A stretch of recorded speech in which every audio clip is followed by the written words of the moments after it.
Voilà, nous allons pouvoir commencer. Donc, bonjour à toutes et à tous. J'espère que vous allez bien. Et donc, aujourd'hui, nous allons poursuivre enfin, terminer d'ailleurs ce chapitre consacré à la question de la catégorisation. Donc, nous avions d'abord étudié d'un point de vue très général.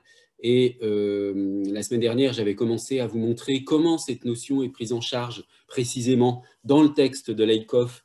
Et puis, on va le voir aujourd'hui chez Eleanor Roche.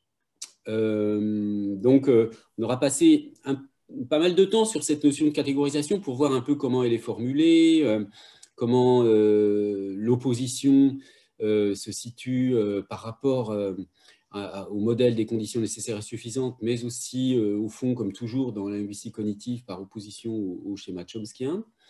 Et puis donc, on va ensuite voir comment cette question de la catégorisation est compliquée par le problème de la polysémie, en fait, puisque, au fond, lorsque on catégorise, on obtient donc idéalement, si vous voulez, enfin c'est une vision de l'esprit, mais quand on pose le problème de la catégorisation, dans le langage, on se pose le problème du rapport entre un mot et une catégorie, hein, un nom, un verbe, peu importe, mais disons par exemple un nom et une catégorie, le nom table qui renvoie à la catégorie table, etc.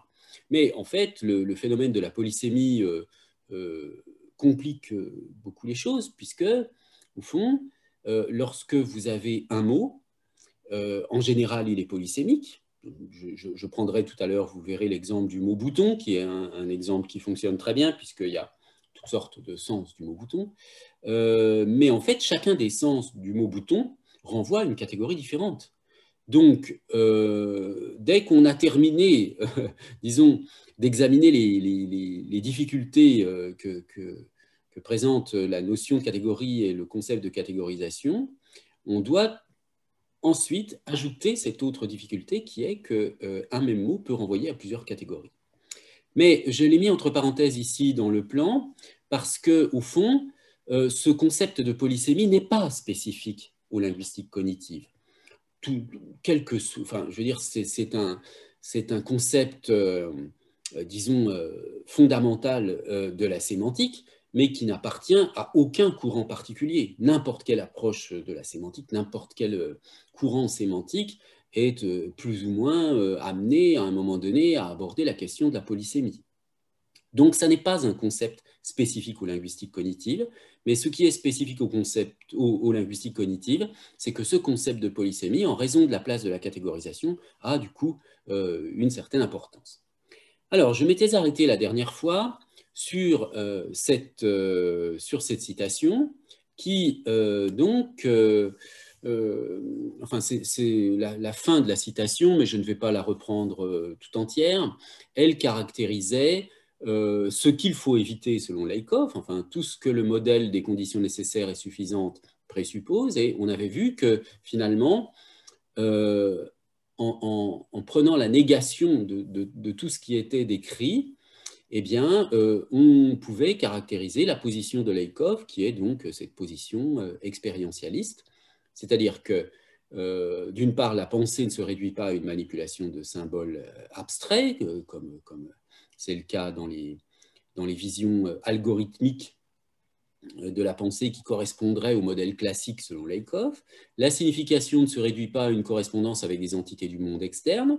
Donc là encore, la façon dont Lakoff envisage la théorie classique de la catégorisation suppose qu'il existe une catégorisation préétablie du monde externe et que la signification linguistique ne fait que refléter cette catégorisation qui existe objectivement dans le monde externe. Bon, eh bien, du point de vue expérientialiste, il n'y a pas une correspondance de ce type-là. Et pourquoi? Ben, précisément parce que, c'est le troisième point, le corps joue un rôle dans l'élaboration des représentations ou des symboles.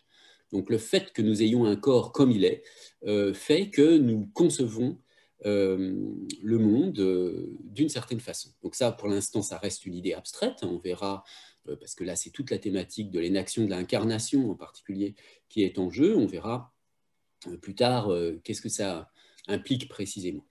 Et puis, donc, enfin, les processus mentaux sont globaux, hein, et pas atomiques au sens, ou atomistiques, c'est-à-dire ils ne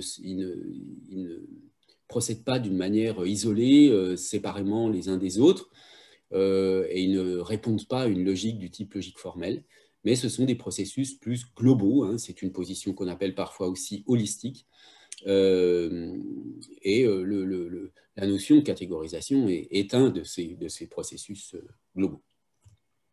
Alors, dans le livre Women, Fire and Dangerous Things, Lakoff synthétise finalement le passage, hein, du modèle des conditions nécessaires et suffisantes à la théorie du prototype. Donc, je vous propose une traduction. L'approche de la théorie du prototype que nous allons présenter, donc c'est l'un des objets majeurs de ce livre, hein, Women, Fire and Dangerous Things. Donc, vous voyez, 87, c'est quand même un certain temps après les premières publications c'est presque une dizaine d'années, hein, après les publications d'Eleanor Roche, qui est, elle, la personne qui a vraiment découvert et mis en œuvre cette notion de prototype. Hein.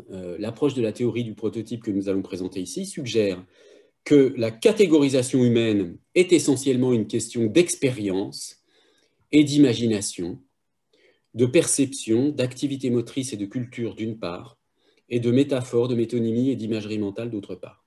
Donc, vous voyez, là, c'est une description plus positive de la position expérientialiste. La catégorisation humaine repose à la fois sur l'expérience des sujets et sur ce qui est appelé ici l'imagination, bon, c'est-à-dire, disons, les processus cognitifs par eux-mêmes, si l'on veut. Hein. Donc, expérience, perception, activité motrice, culture. Donc, expérience perceptive, expérience motrice, expérience culturelle. Et de métaphore, de métonymie, d'imagerie mentale d'autre part. Donc, vous voyez qu'ici, ce qui est nommé imagination renvoie à un certain type de processus cognitifs qui ont à voir avec l'image. Hein. Alors ça, c'est un sujet extrêmement intéressant, cette question de l'image dans le langage, une question qui ne se réduit pas du tout à la question de la métaphore.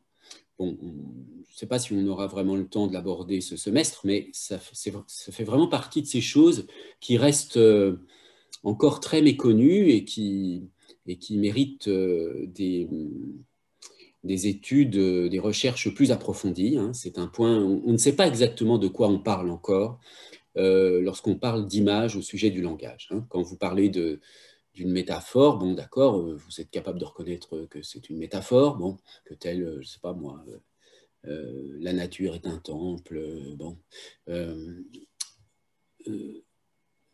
On apprend très vite à reconnaître les métaphores ou les expressions figurées. Hein, par exemple, couper les ponts plutôt que cesser toute relation. Mais est-ce qu'on comprend bien ce que ça signifie que c'est une image? Qu'est-ce que ça veut dire que c'est une image? On entend des mots, hein, on ne voit pas des choses. Le langage humain passe principalement, en dehors du cas particulier de la lecture, il passe par l'ouïe, par le son. Donc, qu'est-ce que ça signifie que des sons vont produire une image? Bon, c'est à la fois une question extrêmement étrange, mystérieuse et compliquée, mais en même temps, c'est quelque chose de très naturel. Tout le monde comprend que casser les ponts, c'est beaucoup plus imagé. Et chacun, dans le langage quotidien, va chercher des expressions imagées. Mais qu'est-ce que ça veut dire exactement? Où elle est l'image dans le langage? Bon, alors ça, c'est un vrai problème de linguistique cognitive qui reste encore, à ma connaissance, hein, très, très sous-étudié. Hein. Il y a encore beaucoup de travaux à faire dans ce domaine pour savoir précisément ce qu'on entend par image lorsqu'on parle du langage. Bref, je ferme la parenthèse parce que c'est un sujet qu'on abordera peut-être plus tard, mais que je ne veux pas aborder pour l'instant. Mais enfin, j'insiste quand même sur le fait que, vous voyez, cette opposition entre expérience et imagination, c'est-à-dire faculté de produire des images. Hein. Qui est ici classiquement rabattu sur la notion de métaphore, de métonymie et d'imagerie mentale. Mais au fond, disons, cette façon d'énumérer ce qui serait le résultat de l'imagination, de l'opération d'imagination, est un peu, disons, cache un petit peu la véritable complexité du phénomène. Bref, je poursuis. Donc, en conséquence, la raison humaine dépend de façon cruciale des mêmes facteurs. Et c'est une coquille ici, ne peut donc pas être caractérisée, alors je vais corriger tout de suite si je peux, donc ne peut donc pas être caractérisée uniquement, la raison humaine caractérisée, et je suis désolé, hein, ne peut donc pas être catégorisée uniquement en termes de manipulation de symboles abstraits. Bien entendu, certains aspects de la raison humaine peuvent être isolés artificiellement et modélisés par la manipulation de symboles abstraits, tout comme une partie de la catégorisation humaine correspond à la théorie classique. Donc, vous voyez, ça, c'est une remarque intéressante et importante parce qu'elle montre que ce qui joue un rôle dans les phénomènes de catégorisation, ça n'est pas seulement la catégorisation au sens de la catégorisation prototypique, mais la catégorisation au sens classique du terme joue aussi un rôle, hein, pour certains aspects particuliers. Donc, on ne se débarrasse pas purement et simplement de la théorie classique, elle joue un rôle, mais un rôle, disons, très partiel. Donc, je poursuis la citation, mais nous ne nous intéressons pas seulement à une sous-partie artificiellement isolable de la capacité humaine à catégoriser et à raisonner. Donc là, si vous voulez, on va revoir ça tout à l'heure. Disons que leur idée, c'est qu'on passe d'une sorte de linguistique de laboratoire à une linguistique beaucoup plus étudiée dans des conditions écologiques, comme on dirait aujourd'hui, hein.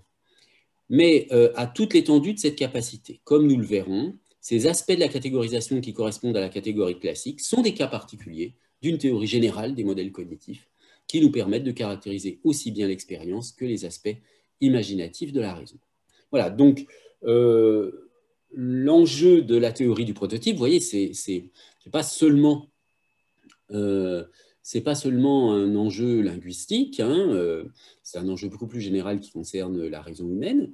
Et puis, par ailleurs, mais c'est un point sur lequel j'ai déjà insisté, mais je me permets d'y revenir. Vous voyez que la catégorisation est envisagée ici, comme elle le sera tout à l'heure chez Roche, comme un phénomène général qui ne concerne pas du tout seulement le langage, hein. Donc, ça, c'est une caractéristique générale des linguistiques cognitives qui repose donc sur des processus cognitifs généraux qui s'appliquent ensuite au langage, et pas du tout, comme dans la grammaire générative, sur des modélisations qui seraient spécifiques au langage, hein, language spécifique. Alors, maintenant, les apports de Roche dans la dimension expérimentale. Donc là, je prends un autre extrait de Lakoff, page 41-42, que je vous traduis ici. Les couleurs focales correspondent à ce que Roche, dans ses recherches ultérieures, a appelé des points de référence cognitifs et des prototypes, donc des sous-catégories ou des membres de catégories qui ont un statut cognitif particulier qui constitue un meilleur exemple. Donc vous voyez, ça c'est ce qu'on a vu sur la notion de prototype. Le prototype, c'est un meilleur exemple, c'est un exemple très représentatif de la catégorie.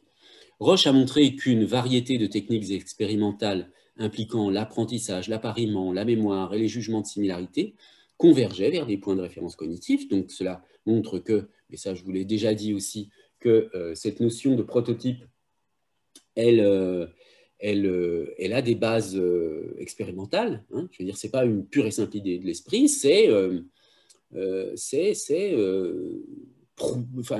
le concept, sa pertinence est prouvée expérimentalement.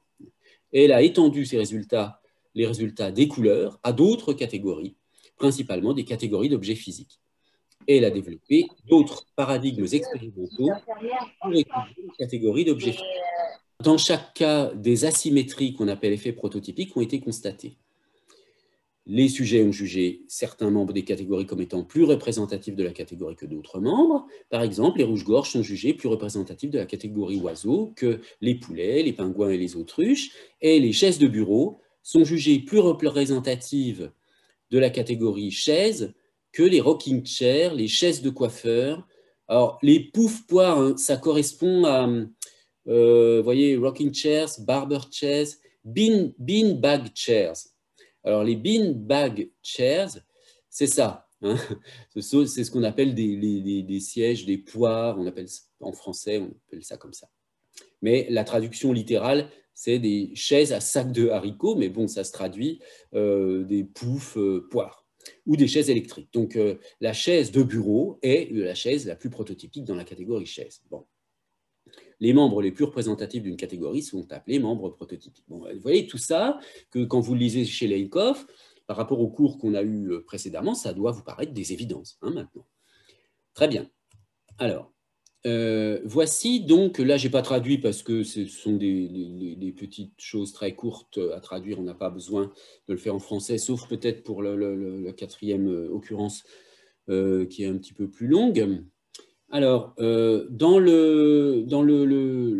sont là donc les différents tests qui sont utilisés, c'est intéressant de les connaître, pour étudier les effets prototypiques et pour justifier expérimentalement donc la théorie du prototype.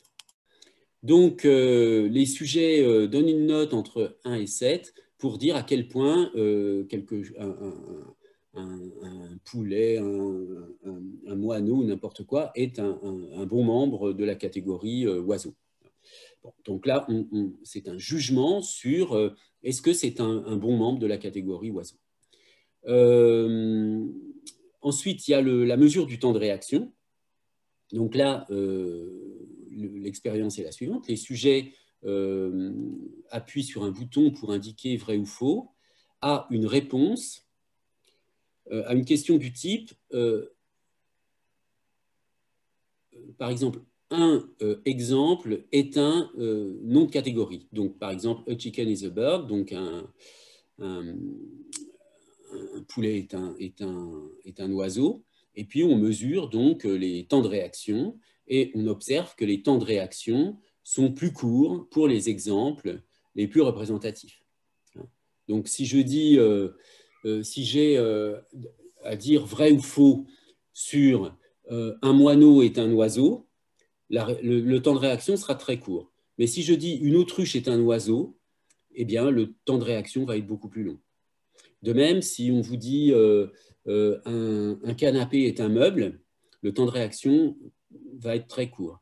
Si on vous dit un miroir est un meuble ou un réfrigérateur est un meuble, eh bien, il est à prévoir que le temps de réaction sera beaucoup plus long. Donc, vous voyez, ça, c'est un dispositif expérimental très simple qu'on peut utiliser pour vérifier des appartenances catégorielles, hein, pour vérifier le degré de prototypicalité d'un exemplaire d'une catégorie. Parce qu'on peut imaginer qu'il y a des degrés, hein, il y a des bons exemplaires et des moins bons exemplaires. Et il y a un prototype en général, un ou plusieurs prototypes qui sont les meilleurs exemplaires. Ensuite, il y a la production d'exemples. Donc, on demande à des sujets de dire tous les exemples qui leur viennent à l'esprit pour une catégorie donnée. Ça aussi, je vous l'avais déjà donné comme exemple, comme cas de figure expérimental. Donc, voilà, on dit à un sujet, donnez-moi, écrivez-moi le plus grand nombre possible de meubles qui vous vient à l'esprit. Écrivez-moi le plus grand nombre possible d'oiseaux qui vous vient à l'esprit. Voilà. Et puis les gens, on fait ça avec beaucoup de sujets et on regarde un petit peu ce qui vient au début. Et ce qui vient au début de la liste, c'est évidemment les cas les plus prototypiques. Ensuite, donc là, je vous donne une traduction pour asymétrie dans les jugements de similarité. Donc ça, c'est un tout petit peu plus subtil. Les exemples les moins représentatifs, les exemples, je veux dire, c'est les exemplaires, hein, en fait, les membres des catégories les moins représentatifs, sont souvent considérés comme plus proches d'exemples plus représentatifs que le contraire. Donc, par exemple, les Américains considèrent les États-Unis comme un exemple prototypique de pays. Hein. Si on demande à des Américains, donnez-moi des listes de pays, ils vont mettre les États-Unis en premier. Si on demande à des Français, ils vont mettre la France en premier, etc. Et alors, ça, c'est une façon de montrer, évidemment, que parmi les pays, il y a des exemples plus représentatifs. Et puis ensuite, on fait une expérience où on demande à des sujets de donner des notes de similarité pour des paires de pays. Et donc, les sujets considèrent que le Mexique ressemble davantage aux États-Unis que les États-Unis ressemblent au Mexique. Donc, si vous voulez, quand vous avez une paire, vous avez tendance à prendre pour base l'élément le plus prototypique. Donc, c'est naturel de dire que le Mexique, c'est un peu comme les États-Unis. Mais jamais ça viendrait à l'esprit des gens, où ça leur paraît très bizarre, de dire les États-Unis, c'est un peu comme le Mexique. Pourquoi? Parce que pour eux, pour des Américains, les États-Unis, c'est le pays prototypique. Donc, il y a une asymétrie dans la comparaison. Et puis ensuite, asymétrie dans la généralisation. Donc, c'est l'idée qu'une nouvelle information sur un exemplaire représentatif d'une catégorie est plus facile à généraliser que quand on a affaire à un exemplaire non représentatif de la catégorie. Alors, par exemple, on a montré que donc des sujets croyaient qu'une maladie était plus facilement diffusée des moineaux aux canards sur une île que des canards aux moineaux. Hein. C'est-à-dire que voilà, comme le moineau, et Robin, je traduis par moineau, mais ça se trouve, c'est pas exactement ça, je me souviens plus précisément, mais en gros, c'est ce genre d'oiseau. Donc, puisqu'il est plus représentatif de la catégorie oiseau, si une maladie doit se répandre, on a plus naturellement l'impression qu'elle va se répandre du moineau au canard que du canard au moineau, puisque le canard est moins représentatif. Alors, je donne encore deux petits exemples qui viennent d'une publication plus récente, Cruz et Croft, mais le premier, il est déjà donné dans l'AICOF.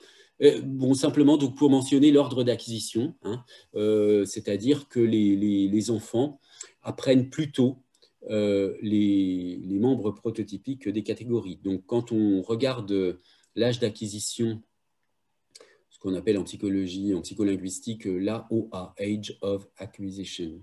Donc, il existe comme ça des statistiques sur l'âge à partir duquel certains mots sont appris.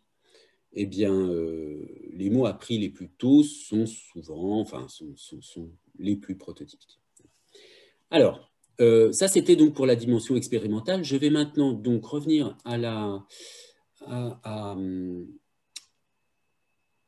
au chat et à la question qui m'avait été posée. Les chimpanzés qui apprennent la langue des signes développent-ils des images comme nous? Je veux dire d'une façon cognitive.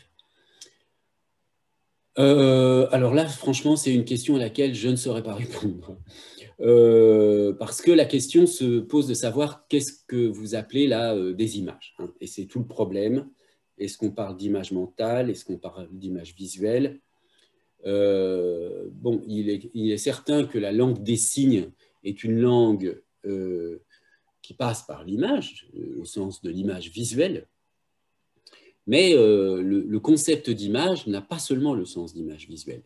Hein, parce qu'il y a aussi le sens d'image mentale, par exemple.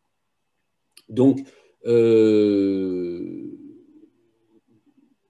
bon, d'une manière générale, savoir si les chimpanzés font comme nous, c'est difficile à dire, hein, pour quelle que soit l'attitude. Qu'il y ait des grands processus cognitifs communs, pourquoi pas, mais savoir si une image,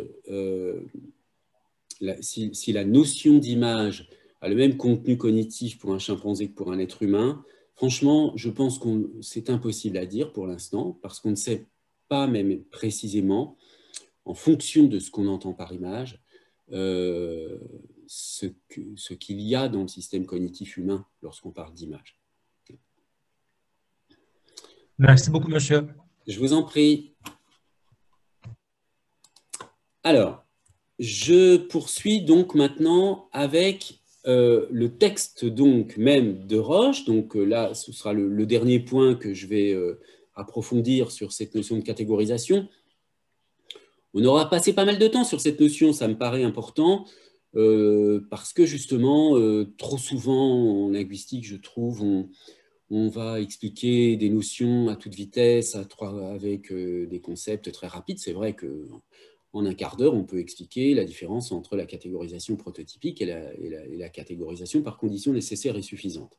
Mais moi, j'essaie de vous faire sentir, d'une part, la profondeur de ces concepts. Hein, qu'est-ce qu'ils impliquent, à quoi ça s'oppose, bon.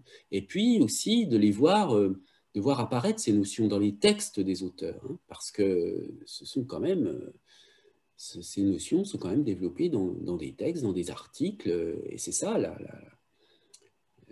comment dire, le champ scientifique de la linguistique, hein, ce sont des livres, des articles et des expériences. Bon. Alors, ce texte, vous voyez, date de 78 sur les principes de la catégorisation. Donc déjà, vous voyez que, comme je vous le disais tout à l'heure, Laïkov, c'est 1987, donc quasiment 10 ans après. La récupération, si vous voulez, linguistique du concept de catégorisation par Laïkov, elle se fait une dizaine d'années après son développement en psychologie cognitive par Eleanor Roche. Alors voici, je vais juste prendre ces deux principes-là pour vous expliquer, mais je vous renvoie à l'article complet si cela vous intéresse. Hein, si vous faites un travail personnel autour de la notion de catégorisation, vous pouvez lire le texte en entier, il est très accessible, hein, le texte entier d'Eleanor Roche.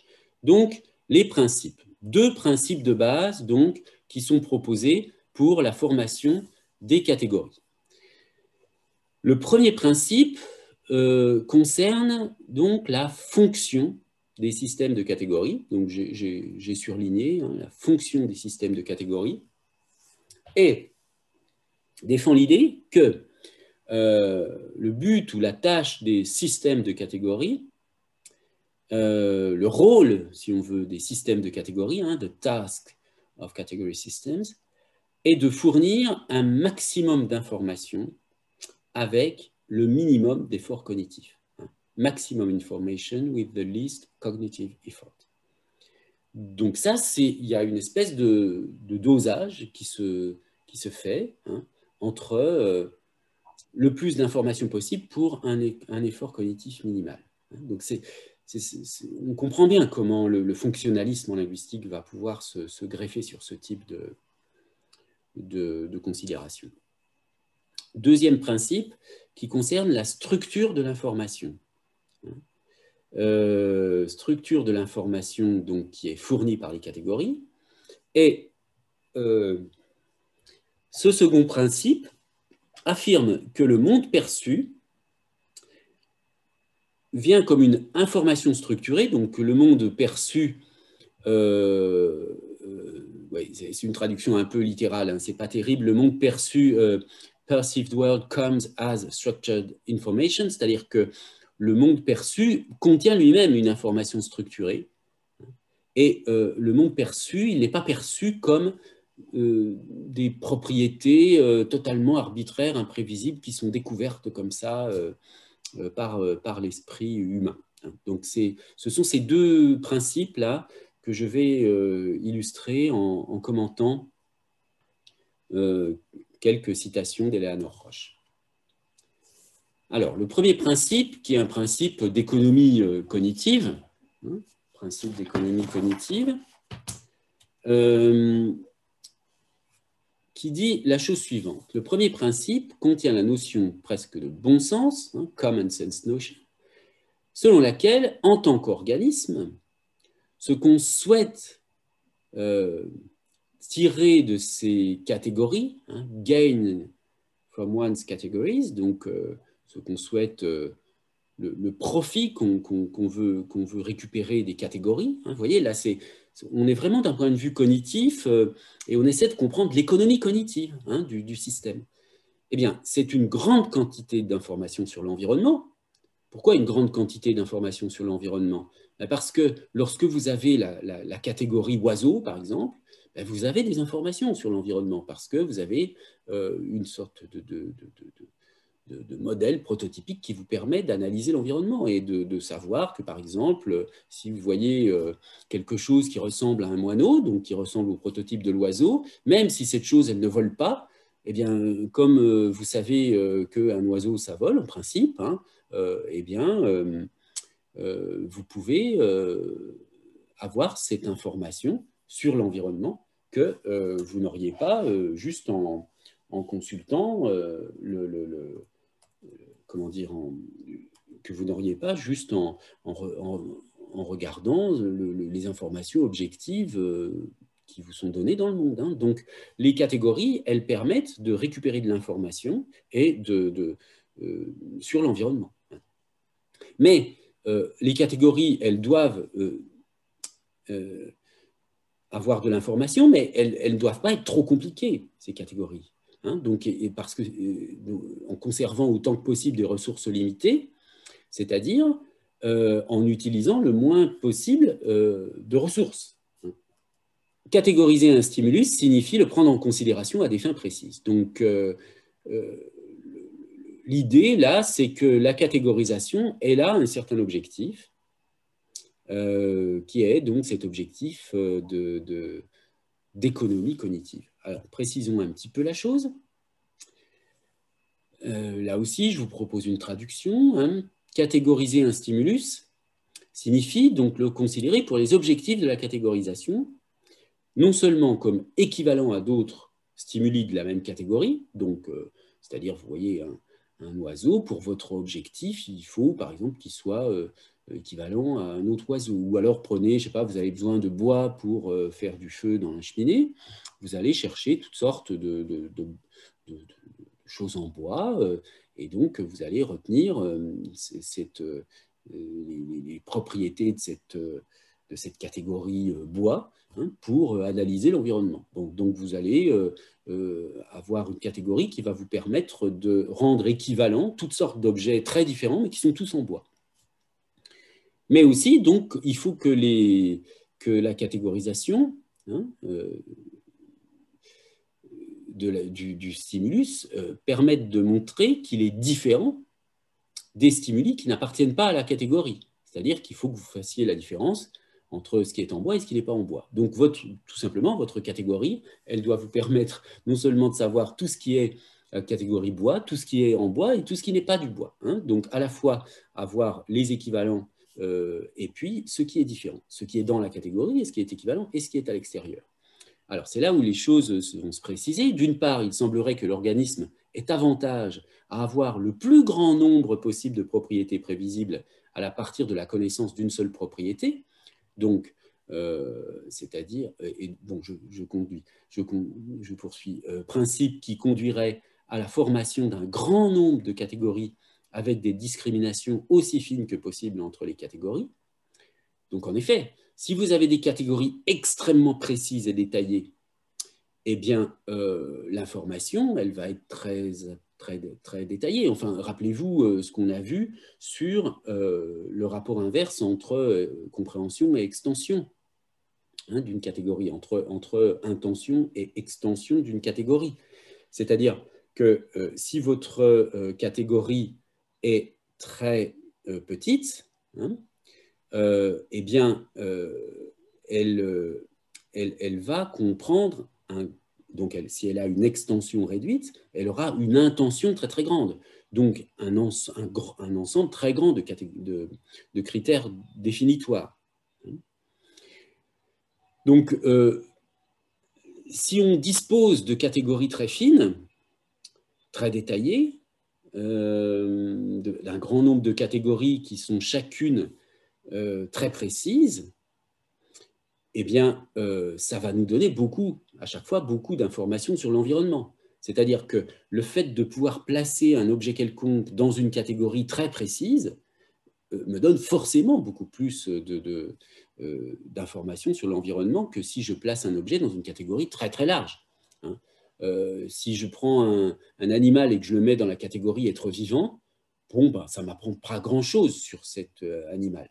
Mais si je le mets dans la catégorie, je ne sais pas moi, oiseau, ou alors même une catégorie plus précise, dans la catégorie pigeon, bon, voilà, c'est un sous-type d'oiseau très précis, ça me donne une information plus précise.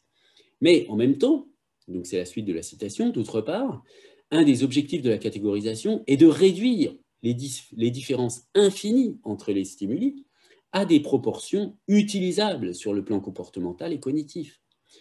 Parce que, évidemment, on peut les multiplier, les catégories. Hein, on a vu, on peut subdiviser à l'infini les sous-catégories. Il est à l'avantage de l'organisme de ne pas différencier un stimulus des autres lorsque cette différenciation est sans rapport avec les objectifs visés. Donc là, le point important, c'est de noter que les catégorisations dépendent des objectifs. C'est-à-dire que, pour reprendre l'exemple que j'improvisais un peu tout à l'heure avec le bois, peu importe que vous sachiez la différence à la limite entre le chêne, le sapin, le hêtre, le bouleau, etc. Si votre objectif, c'est juste de mettre du bois dans une cheminée pour faire du feu. Bon, compte tenu du fait que peut-être certains bois durent plus longtemps, etc. Donc là, vous avez besoin d'une catégorie bois très générale. En revanche, si, je ne sais pas moi, pour fabriquer un arc, il faut un bois spécial qui soit suffisamment souple, etc., eh bien, là, vous aurez besoin d'une sous-catégorie de bois plus précise pour votre objectif. Donc, les catégories, elles sont, disons, fluides, hein, c'est le terme qui est très souvent utilisé en psychologie cognitive. Elles sont fluides au sens où on les adapte à des objectifs. Ce ne sont pas des boîtes rigides, hein. Ce sont des enveloppes fluides qui s'adaptent aux objectifs de l'humain. De l'humain, pas seulement de l'humain d'ailleurs, hein, de l'être vivant.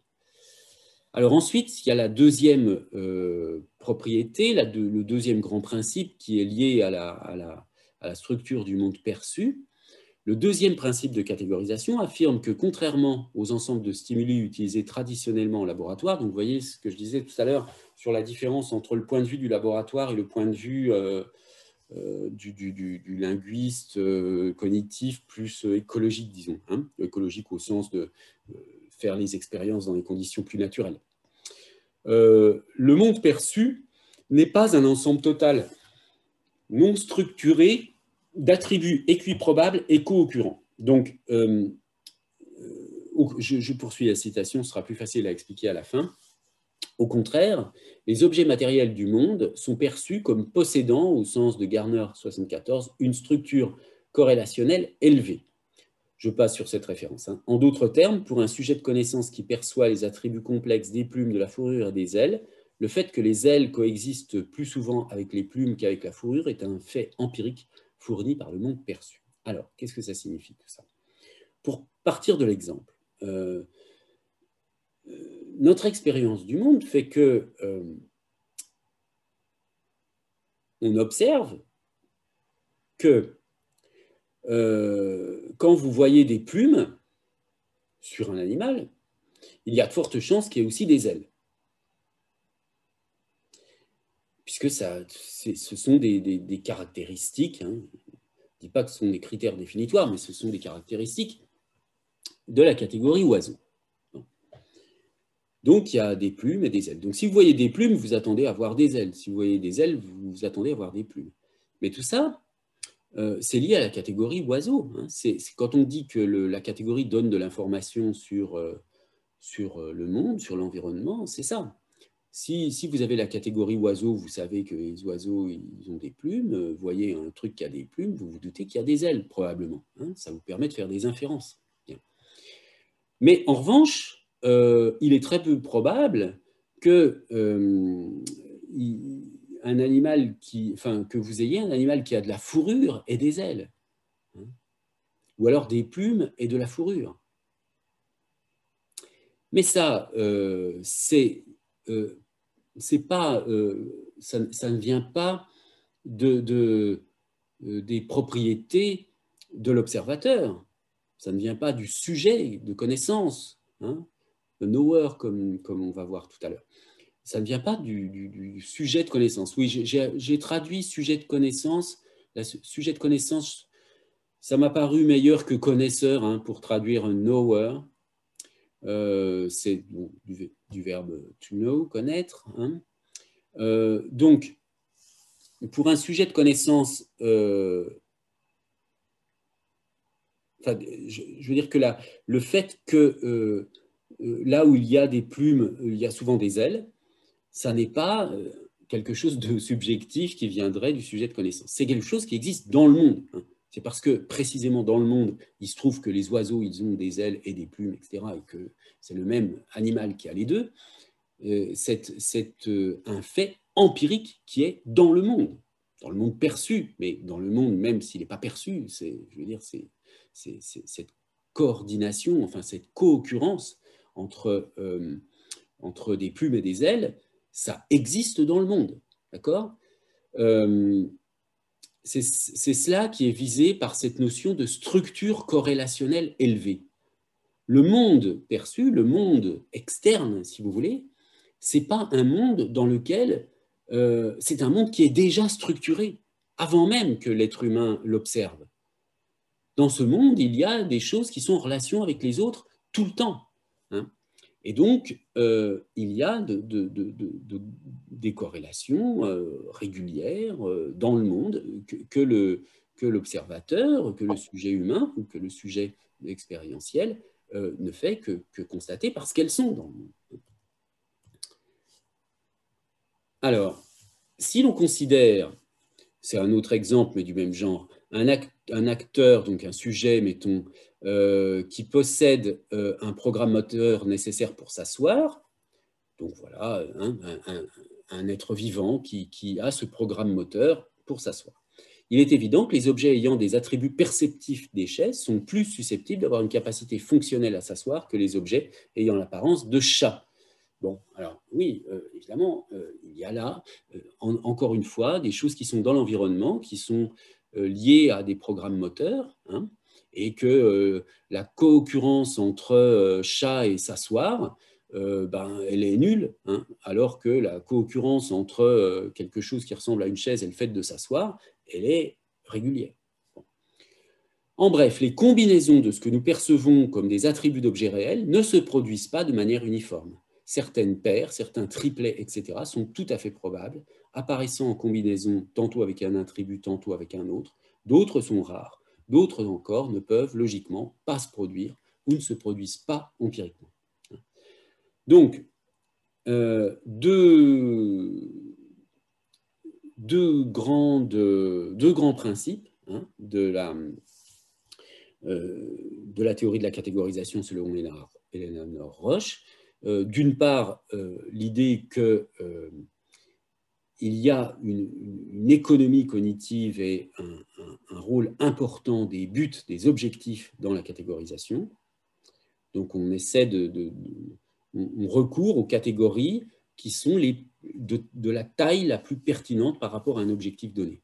Et puis deuxièmement, l'idée que le monde est déjà structuré et que nos catégorisations se font sur un monde déjà structuré.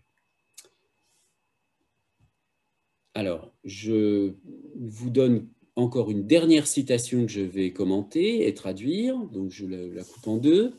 Il convient de souligner que nous parlons du monde perçu, et non d'un monde métaphysique sans sujet de connaissance. Les types d'attributs qui peuvent être perçus sont bien sûr spécifiques à chaque espèce. L'odorat d'un chien est plus différencié que celui d'un humain, et la structure du monde pour un chien doit sûrement inclure des attributs de l'odorat que nous, en tant qu'espèce, sommes incapables de percevoir. En outre, le corps d'un chien étant construit différemment de celui d'un homme, ses interactions motrices avec les objets sont nécessairement structurées différemment.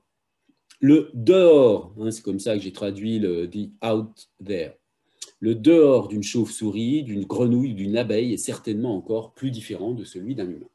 Donc, je relativise un petit peu ce que je disais tout à l'heure sur le fait que la co-occurrence entre, par exemple, les plumes et et les ailes étaient dans un monde objectif. Roche vise plutôt le monde perçu. C'est vrai hein, que cette concurrence existe dans un monde objectif, mais il se trouve que j'en parle ainsi parce que je suis un être humain. Mais si on se place d'un point de vue beaucoup plus général, c'est-à-dire de la perception du monde, pas seulement par l'humain, mais par d'autres espèces animales, eh bien, forcément, les types d'attributs qui vont être mis en évidence seront complètement différents et il est évidemment très difficile de savoir ce que sera le point de vue d'une chauve-souris, d'une grenouille ou d'une abeille sur le monde. Hein. Comment sont ces catégories? Les animaux non humains, je vous l'ai déjà dit, ont des processus de catégorisation. Mais bon, on aura beaucoup de mal à savoir quel type de catégorisation, avec quel type de catégorisation ils opèrent exactement. Alors, les attributs qui seront perçus selon la capacité à les percevoir sont sans aucun doute déterminés par de nombreux facteurs ayant trait aux besoins fonctionnels du sujet de connaissance en interaction avec l'environnement physique et social. Là, on revient à l'idée que ce qui est déterminant, ce sont des objectifs ou des besoins des sujets. Ce qui influence la façon dont les attributs seront définis par les humains est clairement le système de catégories déjà existant dans la culture à un moment donné. Donc là, on revient à la question du langage, et c'est là l'intersection importante, hein, c'est que quand on hérite d'une langue, quand on apprend une langue, on apprend en même temps un système de catégories. Donc, ce qui influence la façon dont les attributs seront définis par les humains est clairement le système de catégories déjà existant dans la culture à un moment donné. Ainsi, notre segmentation du corps d'un oiseau de telle sorte qu'il existe un attribut appelé « aile » peut être influencée non seulement par les facteurs perceptifs, tels que les lois de la Gestalt qui nous amèneraient à considérer des ailes comme une partie distincte. Hein, donc là, elle fait allusion à des sortes de lois de la perception, hein, des lois de la perception qui fait qu'on voit bien distinctement des ailes par rapport au corps, etc. Mais bon, donc sans doute ce facteur-là joue, mais aussi par le fait qu'à l'heure actuelle, nous avons déjà une catégorie culturelle et linguistique appelée oiseau. Donc, puisque nous avons la catégorie oiseau, et que dans la catégorie oiseau, il y a l'idée qu'il y a les ailes, eh bien, nous percevons facilement les ailes. Donc, le fait de considérer les attributs comme, au moins en partie, des constructions du percepteur, n'annule pas le fait structurel d'ordre supérieur concernant les attributs en question, à savoir que les attributs des ailes et ceux des plumes coexistent effectivement dans le monde perçu.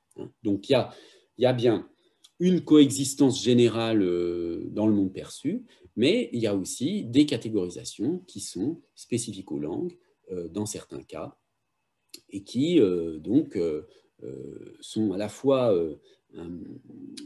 variables culturellement, mais sont aussi des catégorisations héritées et dont il est parfois évidemment très difficile de se défaire.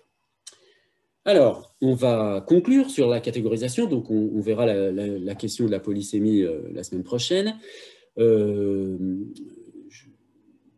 Donc, on a vu que la catégorisation, c'est une opération absolument fondamentale de la cognition humaine, et alors là, quand je dis une opération fondamentale de la cognition humaine, je ne fais pas encore de la linguistique, je fais de la psychologie cognitive. Hein. La catégorisation, le processus de catégorisation, il faut bien comprendre ça, c'est d'abord un concept de psychologie cognitive. Et ensuite, on applique ce concept à la linguistique, parce que les mots véhiculent des catégories. Hein. Encore une fois, je vous l'ai déjà dit, hein, il y a bien des cas où il y a des catégories qui n'ont pas de mots, etc. Bon, mais ce qui nous intéresse, nous, au plan linguistique, c'est en quoi les catégorisations linguistiques sont révélatrices, peuvent modifier les catégorisations perceptives, comme on l'a vu dans le cas de la couleur, etc. Bon. Donc, ce qui nous intéresse, c'est via la dénomination, on a le croisement entre la problématique cognitive générale de la catégorisation et la problématique linguistique de la catégorisation. On a vu qu'il y avait deux modèles, conditions nécessaires et suffisantes et prototype. Et puis, il y a cette idée, sur laquelle j'insiste dans le séminaire, je ne vais pas trop y revenir ici, sur le fait que la catégorisation est un type d'analogie. Hein, ceux parmi vous qui ont suivi au premier semestre le séminaire que j'anime, ont bien compris ce que c'est que la fonction catégorisatrice de l'analogie. Ce n'est pas un point que je vais développer ici, mais je veux simplement dire par là qu'à partir du moment où, si vous voulez, où il y a cette notion de similarité, hein, que la catégorisation par le prototype se caractérise par une similarité avec le prototype, eh bien, à partir du moment où vous avez la similarité, il y a la possibilité de relations d'analogie, et c'est cela, au fond, pour moi, la catégorisation, c'est un cas particulier de l'analogie. Hein. Mais ça, je le développerai, j'y reviendrai peut-être plus tard, si on a encore un peu le temps, mais je ne vais pas le développer maintenant. Un point que je voudrais souligner, c'est l'idée que la catégorisation entrave l'accès à la singularité. Ce que je veux dire par là, c'est que, en fait, ce processus de catégorisation, vous avez bien compris que c'est un processus inconscient. Quand vous percevez quelque chose, vous ne pouvez pas faire autrement que le percevoir comme membre quelconque d'une catégorie. Vous voyez une bouteille, vous voyez cette bouteille comme un membre quelconque de la catégorie des bouteilles. Vous voyez un ordinateur, vous le voyez comme un membre quelconque dans la catégorie des ordinateurs. Vous voyez quelqu'un dans la rue, vous le voyez comme un membre quelconque de la catégorie des hommes, des femmes, ou des gros, des mecs, des blonds, des bruns, etc. Enfin, peu importe, des grandes catégories générales. Et ce système de catégorisation nous empêche d'une certaine façon de percevoir la singularité absolue de tout être, au fond. Puisque, en particulier lorsque vous croisez un être humain, cet être humain, il a une singularité, il est une personne précise, irréductible à quelque autre personne que ce soit. Mais vous, dans votre perception, quand vous le croisez et que vous ne le connaissez pas, que c'est un inconnu, eh bien, voilà, vous le croisez comme un membre quelconque d'une certaine catégorie générale. Il n'y a que vos proches que vous puissiez percevoir un petit peu dans leur singularité, et encore, hein, même vos parents, vous les voyez peut-être à certains moments comme des membres quelconques de la catégorie des parents. Donc ils agissent comme des parents, bon, pas comme des êtres singuliers, par exemple. Hein. Bon. Donc, hormis l'art, peut-être, hein, qui, lui, cherche à reconquérir en quelque sorte la singularité contre la catégorisation, eh bien, il est très difficile d'accéder à la singularité en raison donc de ce processus cognitif de catégorisation. Bon, donc ça c'est un point peut-être plus philosophique, disons, que je voulais juste signaler. Et puis un petit mot, deux petites choses de Lakoff pour terminer. D'abord cette petite citation qui est toujours dans le même livre, hein, Women, Fire and Dangerous Things. Sans la capacité de catégoriser, nous ne pourrions pas fonctionner du tout, ni dans le monde physique, ni dans nos vies sociales et intellectuelles. Hein, puisque sans catégorie, le monde serait un ensemble, oui, pas de catégorie du tout, d'un point de vue purement abstrait, si vous voulez. Ça voudrait dire que deux brins d'herbe n'ont rien à voir l'un avec l'autre. Ils sont aussi différents qu'un brin d'herbe et un camion. Hein. Deux grains de sable n'ont rien à voir l'un avec l'autre. S'il n'y a pas la catégorie sable, ce sont deux objets complètement différents. Bon. Voilà, ce serait ça. Donc, c'est évidemment totalement impensable même, et en tout cas, ça n'est pas comme ça que l'être humain est structuré. Et dernière citation pour justifier quand même le titre un peu mystérieux de ce livre, hein, les femmes, le feu et les choses dangereuses. Hein. C'est un titre très astucieux puisqu'il est un peu énigmatique. Alors, je vous donne une dernière citation qui explique un peu d'où vient ce titre. Hein. Une nouvelle théorie de la catégorisation, la théorie du prototype, a vu le jour. Elle montre que la catégorisation humaine est basée sur des principes qui vont bien au-delà de ceux envisagés dans la théorie classique. L'un de nos objectifs est d'étudier la complexité de la façon dont les gens catégorisent réellement. Par exemple, le titre de ce livre a été inspiré par la langue aborigène australienne, le Dirbal, qui a une catégorie Balan, qui comprend en fait les femmes, le feu, des choses dangereuses. Il comprend également des oiseaux qui ne sont pas dangereux, ainsi que des animaux exceptionnels, tels que l'ornithorynque, le bandicoot et l'échidné.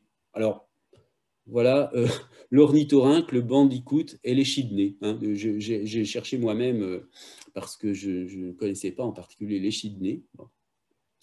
Vous voyez, une catégorie extrêmement étrange. Donc, il ne s'agit pas simplement d'une catégorisation par propriété commune, comme nous le verrons lorsque nous discuterons en détail la classification du Dirbal. Donc cet exemple est amusant d'une certaine façon, il est exotique, très exotique, mais voilà, il y a une culture qui a une catégorie pour mettre ces choses ensemble, qui nous paraissent, nous, qui sommes d'une autre culture, comme étant des choses qui n'ont strictement rien à voir, mais bon, il faut supposer que pour une raison là, qui n'est pas expliquée, il y a une raison pour laquelle cette catégorie du Dirbal, donc Balan, serait une catégorie pertinente dans cette culture. Ah oui, j'allais oublier de signaler cette publication très récente sur la question de la catégorisation. Donc, vous voyez, c'est septembre 2020, un numéro de la revue Langue française dirigé par Daniela Capin et d'autres, hein, Céline Béninger et Elena Vladimirska, donc sur la catégorisation subjective. Hein, bon, vous verrez, vous avez accès hein, via l'ENT au contenu de cette revue en passant par le portail de revue Kern.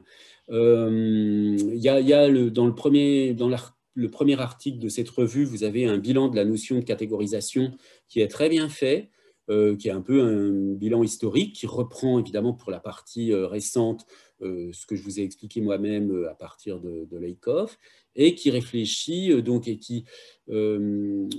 réfléchit sur la notion de catégorisation subjective au sens où certaines catégorisations ont une forme d'approximation subjective quand on dit que c'est une sorte une espèce de... quand on ne sait pas exactement quelle est la catégorie à utiliser, et donc on utilise des sortes d'expressions qui ajoutent non seulement un flou, mais aussi une subjectivité dans la catégorisation. Donc ça m'a paru intéressant de vous montrer que dans la recherche très contemporaine, on s'intéresse encore on s'intéresse toujours à la question de la catégorisation, donc c'est loin d'être un sujet complètement épuisé par les linguistes.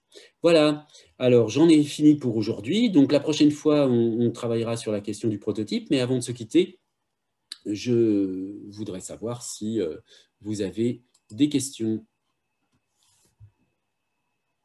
Alors, je n'ai pas vérifié dans le chat. Non, ça va, pas de questions. Bon, bah écoutez, s'il n'y a pas de questions, je vous remercie de votre attention et je vous dis donc à la semaine prochaine. Au revoir. Merci, au revoir. Merci, Merci, au au revoir. revoir. Au revoir. Merci, monsieur. Au revoir. Au revoir.